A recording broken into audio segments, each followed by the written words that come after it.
अस्सलामुअलैकुम दोस्तों, कैसे हैं आप लोग। उम्मीद करते हैं कि आप सभी लोग खैरियत से होंगे। तो आज की वीडियो में हम कुवैत की कुछ बड़ी और इम्पोर्टेंट जो अपडेट आ रही है वो आप तक पहुंचाने वाले हैं। आप लोगों से गुजारिश है वीडियो को शुरू से लेकर आखिर तक जरूर से देख लें। दोस्तों वीडियो लाइक भी जरूर कर दें। जो मेरे दोस्त जो मेरे भाई लाइक कर देते हैं उन दोस्तों का दिल से बहुत बहुत शुक्रिया। चलिए बढ़ते हैं अपडेट तक, पूरी क्या अपडेट आपको बताते हैं। सबसे पहली अपडेट ये है कि कुवैत के मुतला इलाके में एक छत से एक नेपाली औरत नीचे गिर जाती है, जिससे उसकी मौत हो जाती है।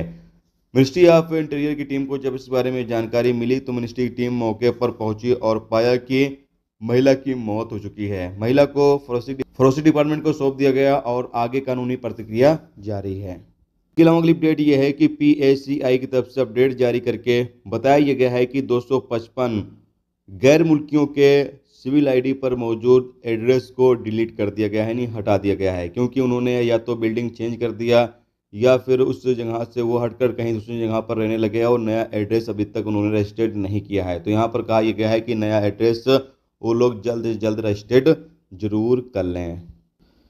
इसके अलावा अगली अपडेट यह है कि कुवैत में 4 ईरानी नागरिकों को उम्र कैद की सज़ा सुनाई गई है, क्योंकि ये लोग 152 किलो चरस और नशीले पदार्थ की स्मगलिंग करने की कोशिश कर रहे थे। बताया यह गया कि इन लोगों को पुलिस ने रंगे हाथों गिरफ्तार कर लिया। गिरफ्तार करने के बाद इनको अदालत में पेश किया गया, जहां आरोप साबित हो जाने पर इनको उम्र कैद की सज़ा सुना दी गई है।